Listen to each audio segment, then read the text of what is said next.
श्री सीतारामचंद्राभ्याम नमः। श्रीमद्वाल्मीकि रामायणं बालकांडं चतुस्त्रिंशः सर्गः।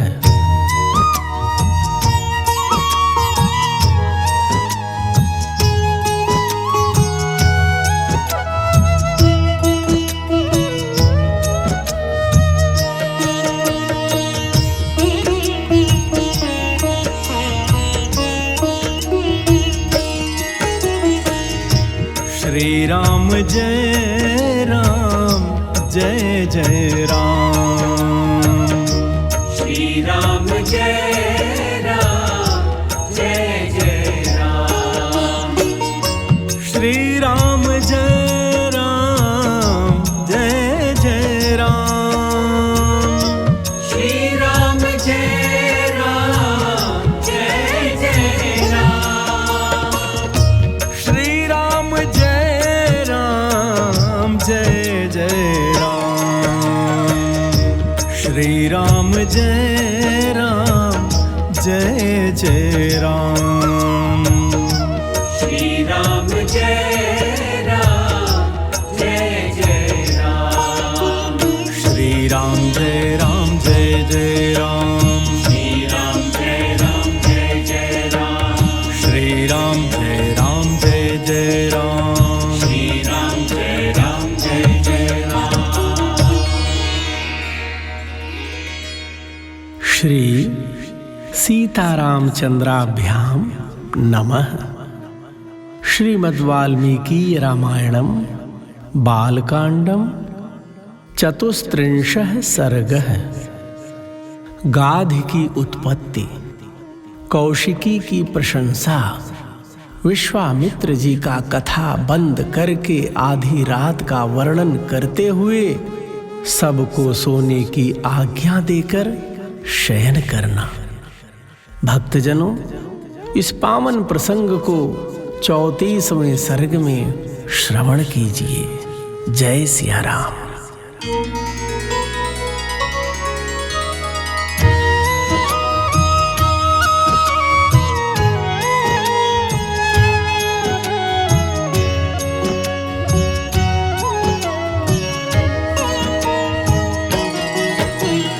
कृतोद्वाहे गते तस्मिन् ब्रह्मदत्ते च राघव। अपुत्रः पुत्रलाभाय पौत्रीमिष्टिमकल्पयत्। इष्ट्यां तु वर्तमानायां कुशनाभं महीपतिम्। उवाच परमोदारः कुशो ब्रह्मसुतस्तदा। भक्तजनों, महर्षि विश्वामित्र जी ने कहा, रघुनंदन, विवाह करके जब राजा ब्रह्मदत्त चले गए तब पुत्रहीन महाराज कुशनाभ ने श्रेष्ठ पुत्र की प्राप्ति के लिए पुत्रेष्ट यज्ञ का अनुष्ठान किया। उस यज्ञ के होते समय परम उदार ब्रह्म कुमार महाराज कुश ने भूपाल कुशनाभ से कहा, पुत्रस्ते सदृशः पुत्र भविष्यति सुधार्मिकः। गाधिं प्राप्स्यसि तेन त्वं कीर्तिं लोके च शाश्वतीम्। एवमुक्त्वा कुशो राम कुशनाभं महीपतिम्। जगामाकाशमावेश्य ब्रह्मलोकं सनातनम्। बेटा, तुम्हें अपने समान ही परम धर्मात्मा पुत्र प्राप्त होगा। तुम गाधी नामक पुत्र प्राप्त करोगे और उसके द्वारा तुम्हें संसार में अक्षय कीर्ति उपलब्ध होगी। श्री राम पृथ्वी पति कुशनाभ से ऐसा कहकर राजर्षि कुश आकाश में प्रविष्ट हो सनातन ब्रह्मलोक को चले गए। कस्यचित् त्वथ कालस्य कुशनाभस्य धीमतः यज्ञे परमधर्मिष्ठो गाधिरित्येव नामतः स पिता मम काकुत्स्थ गाधिः परमधार्मिकः कुशवंश प्रसूतोऽस्मि कौशिको रघुनंदन। कुछ काल के पश्चात बुद्धिमान राजा कुशनाभ के यहाँ परम धर्मात्मा गाधि नामक पुत्र का जन्म हुआ। हे ककुत्स्थ कुलभूषण रघुनंदन, वे परम धर्मात्मा राजा गाधि मेरे पिता थे। मैं कुश के कुल में उत्पन्न होने के कारण कौशिक कहलाता हूँ। पूर्वजा भगिनी चापि मम राघव सुव्रता नाम्ना सत्यवती नाम ऋचिके प्रतिपादिता सशरीरा गता स्वर्गं भरतारं अनुवर्तिनी कौशिकी परमोदारा प्रवृत्ता च महानदी। भक्तजनों, विश्वामित्र जी ने कथा को आगे बढ़ाया और बोले, राघव, मेरे एक ज्येष्ठ बहन भी थी जो उत्तम व्रत का पालन करने वाली थी। उसका नाम सत्यवती था। वह ऋचिक मुनि को ब्याही गई थी। अपने पति का अनुसरण करने वाली सत्यवती शरीर सहित स्वर्गलोक को चली गई थी। वही परम उदार महानदी कौशिकी के रूप में भी प्रकट होकर इस भूतल पर प्रवाहित होती है।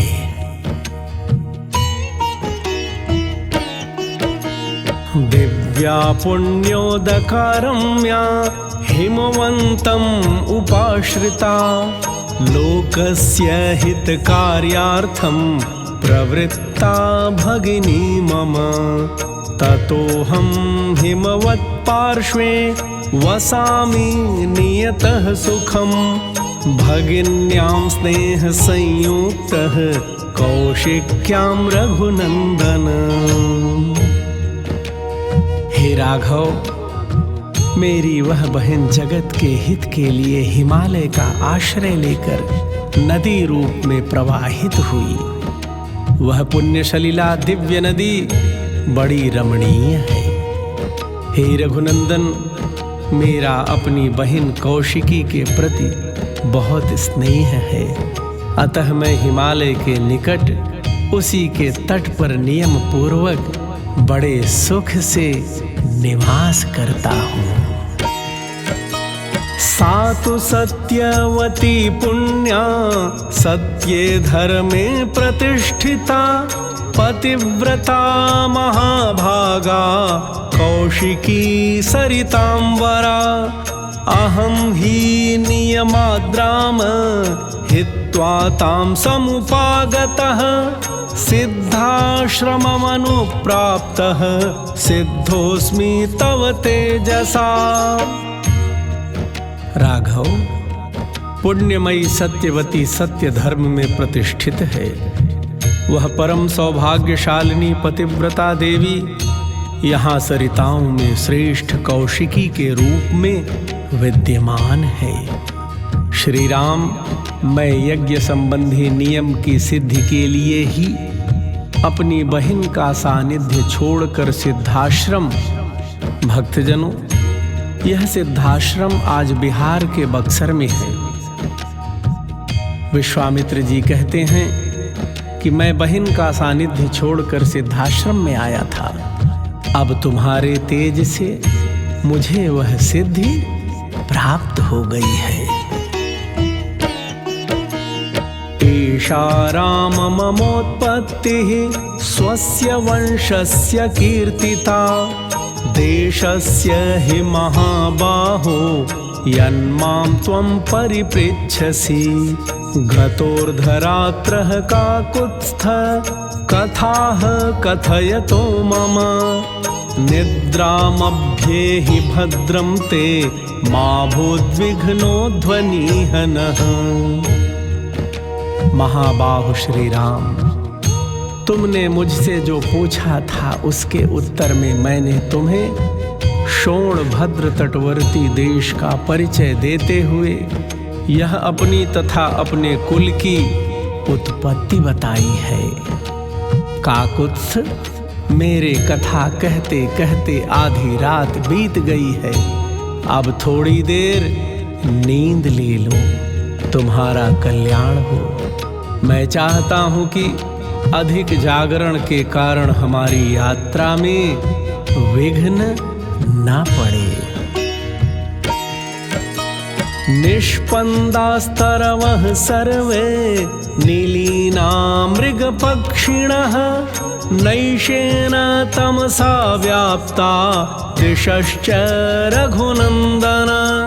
शनैर्विसृज्यते सन्ध्या नभो नेत्रैरिवावृतं नक्षत्रतारागहनं ज्योतिर्भिरवभासते। सारे वृक्ष निष्कंप जान पड़ते हैं, इनका एक पत्ता भी नहीं हिलता। पशु पक्षी अपने अपने वासस्थान में छिपकर बसेरे लेते हैं। रघुनंदन, रात्रि के अंधकार से संपूर्ण दिशाएं व्याप्त हो रही हैं। धीरे धीरे संध्या दूर चली गई है। नक्षत्रों तथा ताराओं से भरा हुआ आकाश सहस्त्राक्ष इंद्र की भांति सहस्रों ज्योतिर्मय नेत्रों से व्याप्त सा होकर प्रकाशित हो रहा है।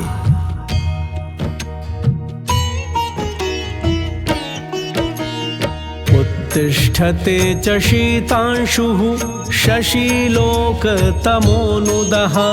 ह्लादयन् प्राणिनां लोके मनांसि प्रभया स्वया।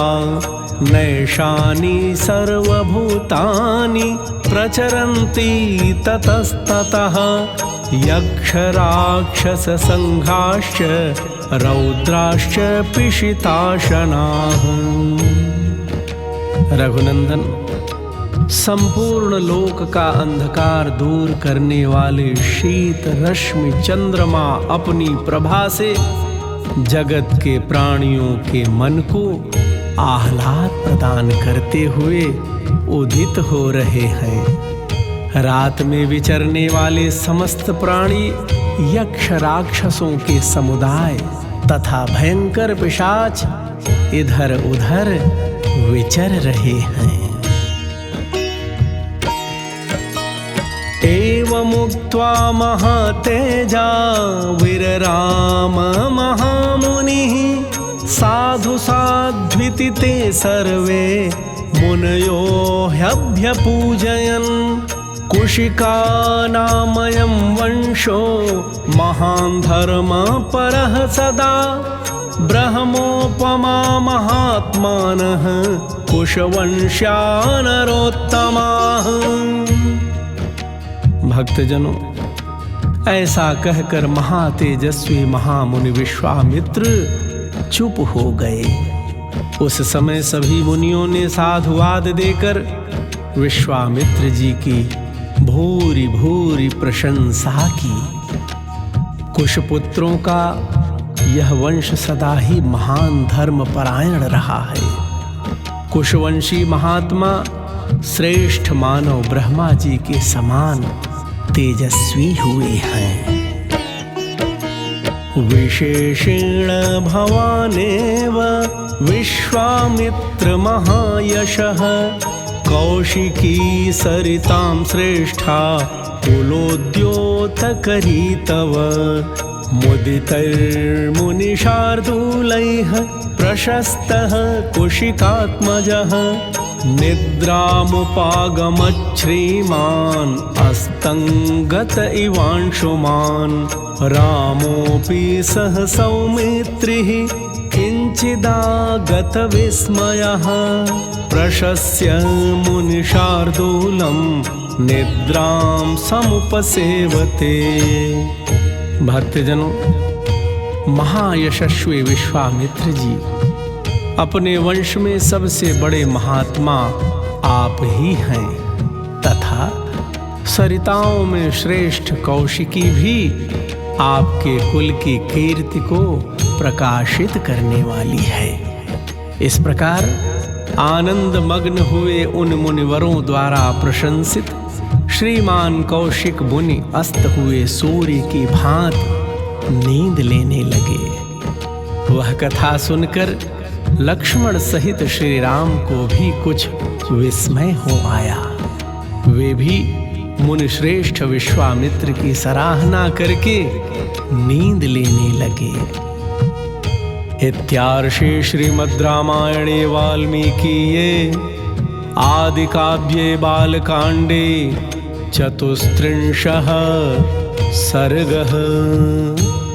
इस प्रकार श्री वाल्मीकि निर्मित आर्ष रामायण आदि काव्य के बालकांड में 34वां सर्ग पूरा हुआ। भगवान श्री सीताराम सरकार आप सभी भक्तों का सदा सर्वदा कल्याण करें। कल्याण मस्तु। जय सिया राम।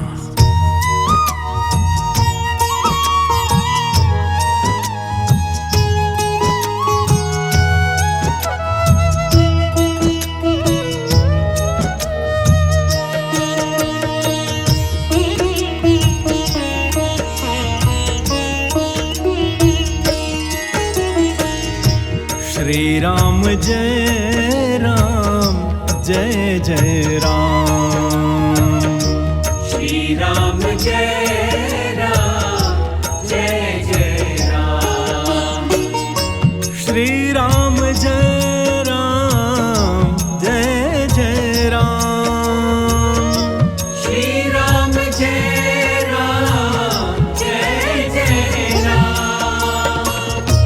श्री राम जय राम जय जय राम।